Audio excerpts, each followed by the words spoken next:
Sir 60 lakh झुग्गियां तोड़वा रहे आप दिल्ली में, आप ऐसे जवाब दिए गए भाग नहीं सकते। बाहर आना तो बाहर ही आएंगे, जवाब दो। सर 120 दिन से धरना किसानों का दिल्ली में, उनके लिए आपने क्या कर दिया? कुछ नहीं। 2 सवाल। हिंदुस्तान का नौजवान बेरोजगारी से करा रहा है, देश की जनता की कमर महंगाई से टूट गई है, किसान को उसके फसल का दाम न मिलने से आत्महत्या करने को मजबूर है। लेकिन मोदी जी की सरकार और मोदी जी को जो चिंता है वो अपने मित्रों की है। 10 लाख करोड़ रुपए चंद पूंजीपतियों का कर्जा माफ किया, 5 लाख करोड़ रुपए टैक्स माफ किया। अगर ये 15 लाख करोड़ रुपए हिंदुस्तान की प्रगति के लिए लगता तो किसान को उसके फसल का दाम भी मिल जाता, नौजवान को रोजगार भी मिल जाता और देश को महंगाई के दलदल में नहीं फंसना पड़ता। और इसलिए हम इस लड़ाई में, रोजगार आंदोलन में अपने नौजवान साथियों के साथ, गोपाल राय जी ने जो पहल शुरू की है उसमें साथ हैं। जो भी मेरे लिए आदेश होगा मैं उन सवालों को देश की संसद में उठाऊंगा, आपके साथ सड़क में भी आऊंगा। हम लोग सड़क से निकले हुए लोग हैं, हम सड़क के भी महत्व को समझते हैं, सदन के भी महत्व को समझते हैं। और हिंदुस्तान के प्रख्यात समाजवादी नेता डॉक्टर लोहिया ने कहा था, सड़क खामोश हो गई तो संसद बेलगाम हो जाएगी। हम इस संसद को कभी बेलगाम नहीं होने देंगे। बहुत बहुत शुक्रिया, बहुत बहुत। लाख करोड़ की संपत्ति है उसकी अकेले की, 2.5 लाख करोड़ का कर्जा दिया है उसको। और क्या काम करता है वो अडानी? ड्रग्स बेचता है अपने पोर्ट से। 20,000 करोड़ की ड्रग्स पकड़ी गई, कोई कार्रवाई हुई उसके ऊपर? आप 2.5 लाख रुपए का कर्जा ले लो अपने एजुकेशन के लिए, मेडिकल के लिए, इंजीनियरिंग के लिए, कॉलर पकड़ के हवालात में बंद कर दिए जाओगे। लेकिन मोदी का मित्र अडानी 2.5 लाख करोड़ रुपए का कर्जा लेता है। हजारों करोड़ लूट के विजय माल्या भाग गया, हजारों करोड़ लूट के ललित मोदी भाग गया, हजारों करोड़ लूट के नितिन संदेशरा भाग गया, हजारों करोड़ लूट के नीरव मोदी, मेहुल चौकसी भाग गया। उसके खिलाफ कार्रवाई नहीं करते। मैं ये पूछना चाहता हूं, अरे ललित मोदी की फोटो इतनी शानदार छपी थी अखबारों में, आपने उसको तो जरूर देखा होगा। मोदी जी आपको शर्म आती है कि नहीं आती है? अरे सुष्मिता सेन को ललित मोदी मिल जाता है, नरेंद्र मोदी को ललित मोदी नहीं मिलता। भारत माता की कलाम, कलाम, वंदे मातरम, वंदे मातरम। दोस्तों, हमारे बीच में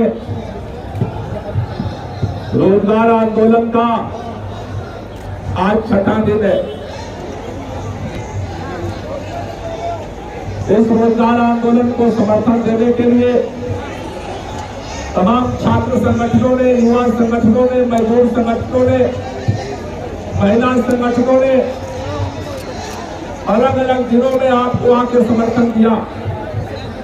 लेकिन आज का दिन सबसे महत्वपूर्ण दिन है। आज युवाओं के साथ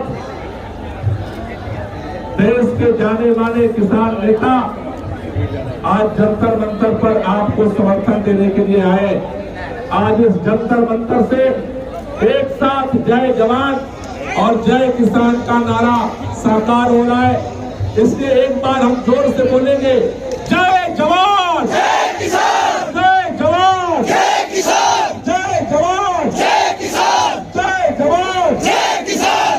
महाराष्ट्र से चल करके आज के आंदोलन को समर्थन देने के लिए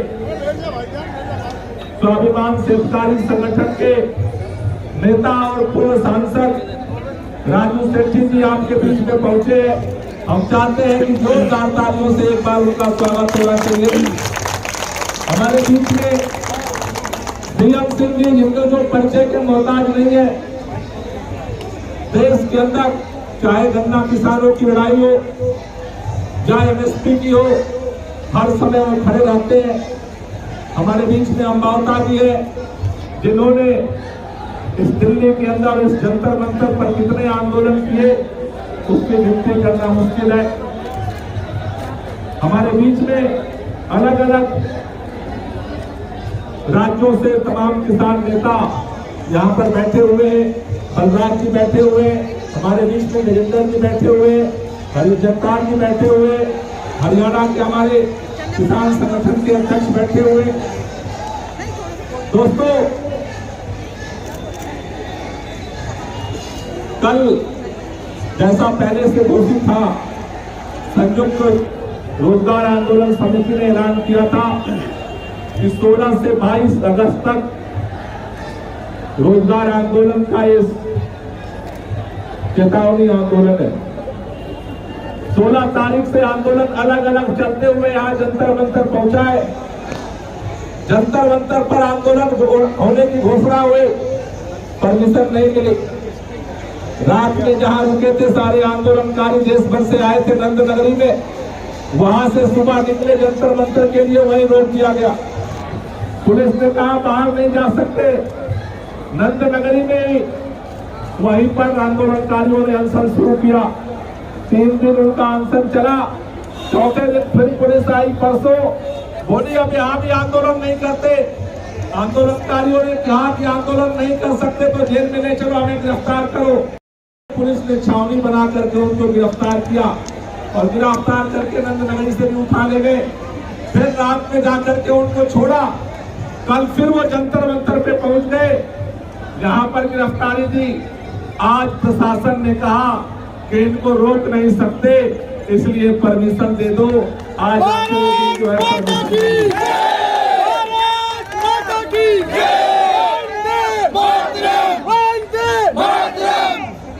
जंतर मंतर पे होने वाला आंदोलन कहां से घूमते घूमते आ जाकर के यहाँ पर इकट्ठा हुआ है। कल आंदोलन का आखिरी दिन है। मैं चाहता हूं जितने अलग अलग संगठनों के प्रतिनिधि यहाँ पर हैं, वो सभी मिल करके कल इस आंदोलन के आगे की रूपरेखा भी हमारे सामने रखें। हम हर तरह से सभी लोग, जैसा अभी सभी किसान नेताओं ने कहा, उसके पहले छात्रों ने गिरफ्तारी हुई, युवाओं की गिरफ्तारी हुई। पिछले 6 दिन से लगातार गिरफ्तारियां हो रही हैं और नौजवान शांतिपूर्वक हाथ में तिरंगा लेकर के सर पे रोजगार आंदोलन की टोपी लगाए गिरफ्तारियां दे रहा। दिल्ली के अंदर 10 थानों में अब तक जो है 16 तारीख से अलग अलग थानों में गिरफ्तारियां हो चुकी, लेकिन अपने मांग से और अपने लड़ाई से नहीं हिले। मैं इसके लिए आपको सलाम करना चाहता हूं। हमें पहली बार लग रहा है, हर बार जब आंदोलन करने नौजवान सड़क पर आता है वो उत्तेजित हो जाता है, लेकिन मैं पहली बार देख रहा हूं 6 दिनों से दिल्ली के अंदर नंद नगरी से जंतर मंतर पर, मंदिर मार्ग थाने से लेकर के गाजियाबाद तक, परसों रात में लड़कियों को गिरफ्तार करके पुलिस ले जाकर के गाजियाबाद पहुंच नगर में छोड़ाई। वहां से वो पैदल चलते चलते फिर आ गए आंदोलन करने के लिए। मैं चाहता हूँ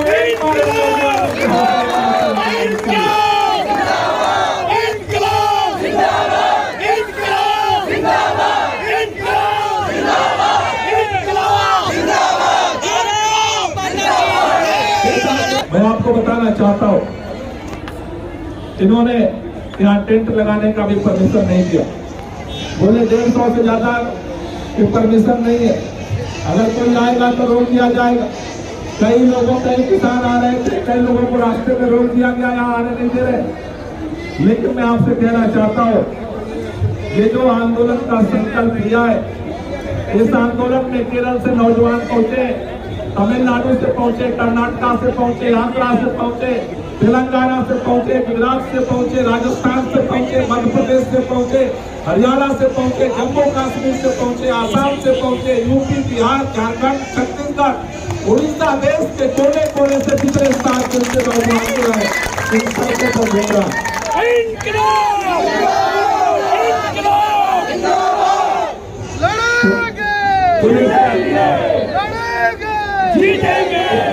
बैठ जाओ, वो बैठ जाता है।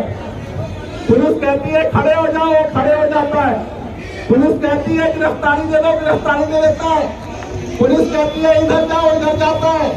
पुलिस कहती है उधर जाओ, उधर जाता है।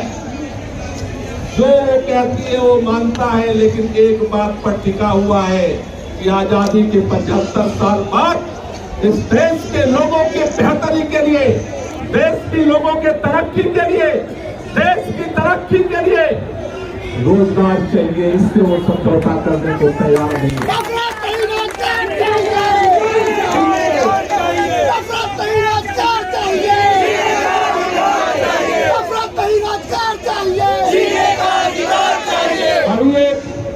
अभी एक शुरुआत हुई है। अभी तमाम संगठनों के प्रतिनिधि सभी लोग एक दूसरे से मिल रहे हैं, समझ रहे हैं, एक दूसरे को जानने की कोशिश कर रहे हैं। लेकिन ये दुर्भाग्य है, आजादी के 75 साल बाद इस देश के अंदर अलग अलग पार्टियों की सरकार बनती रही, सरकार आती रही, जाती रही। केंद्र में अलग पार्टी की सरकार बनी, राज्यों में अलग अलग पार्टियों की सरकार बनी, लेकिन इस देश के अंदर लोगों के जीने के लिए रास्ता नहीं बना, लोगों की आजीविका का रास्ता नहीं बना, लोगों के रोजगार का रास्ता नहीं बना, लोगों के कारोबार का रास्ता नहीं बना। क्योंकि जब तक देश के लोग आगे नहीं बढ़ेंगे, देश आगे नहीं बढ़ सकता। देश की 50% आबादी महिलाओं की है, जिसमें से 99% घर में रहने की मजबूर है। चाहे कितना भी काबिल हो, उसे इस देश के निर्माण में हिस्सेदारी का अवसर नहीं मिलता। देश का किसान जो दिन रात मेहनत करता है, दिन रात खटता है, लेकिन फिर भी अपने जिंदगी के, अपने उत्पाद के लिए भी दर दर भटकता है। आज तक इस देश के अंदर एमएसपी की गारंटी की सरकार कोई लेकर के नहीं आ पाई। इस देश के अंदर जो मजदूर है, जो जिसके पास काम भी है, आज कॉन्ट्रैक्ट पर काम मिलता है, और वो भी मिनिमम वेज। उत्तर प्रदेश में जाओ तो अलग मिनिमम वेज है, हरियाणा में जाओ अलग मिनिमम वेज है, तमिलनाडु में अलग है, दिल्ली में अलग है, बिहार में अलग है। एक मिनिमम वेज भी लोगों को नसीब नहीं होता है कि वो इज्जत के साथ अपने परिवार को पाल पोषे। इसलिए दोस्तों, हम लड़ते रहे।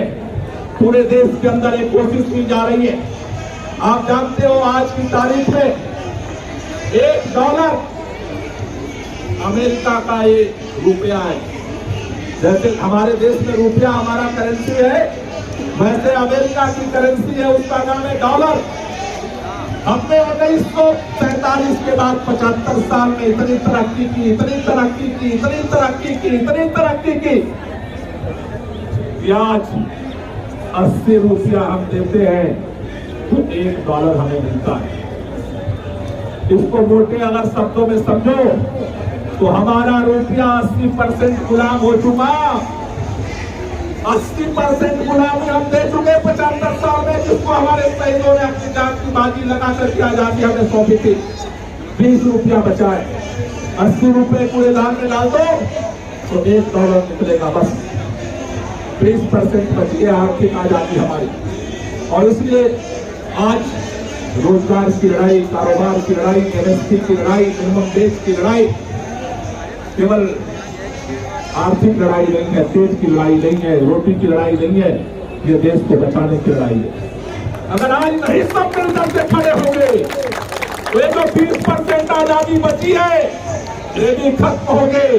100 रुपया दोगे तो $1 मिलेगा। ये हर चुनाव में केंद्र सरकार, भाजपा के मित्र कहते हैं इतना पार, इतना पार, इतना पार।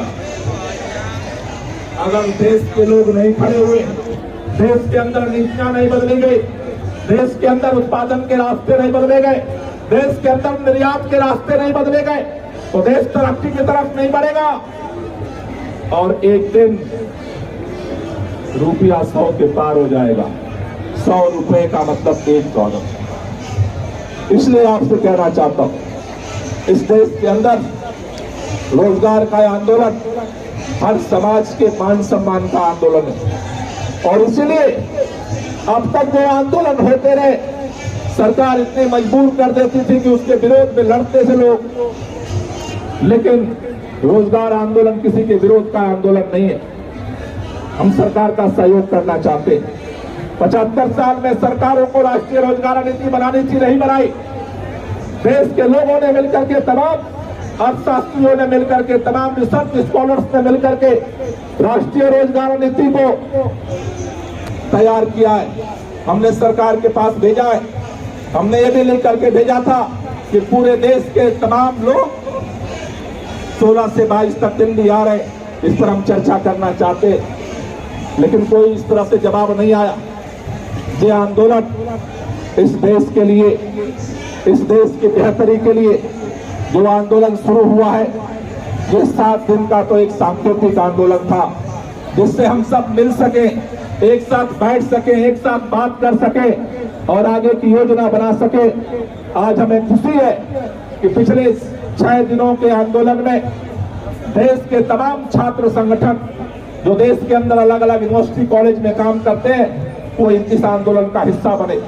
देश के अंदर तमाम युवा संगठन जो देश में अलग अलग पार्टियों के हों, अलग अलग जगहों के हों, अलग अलग रास्ते पर काम करने वाले हों, वो भी इस आंदोलन का हिस्सा बने। देश के अंदर जो तमाम ट्रेड यूनियनें हैं, चाहे वो छोटी ट्रेड यूनियन हो चाहे बड़ी ट्रेड यूनियन हो, तमाम ट्रेड यूनियनें सड़क पर आई और इस आंदोलन का हिस्सा बनी। और हमें इस बात की खुशी है कि आज देश के किसान नेता इस रोजगार आंदोलन को समर्थन देने के लिए आपके बीच में खड़े हैं। हमें भरोसा है, क्योंकि हमारी लड़ाई जब आजादी की भी लड़ाई थी, अंग्रेजों का राज था, ईस्ट इंडिया कंपनी का राज था।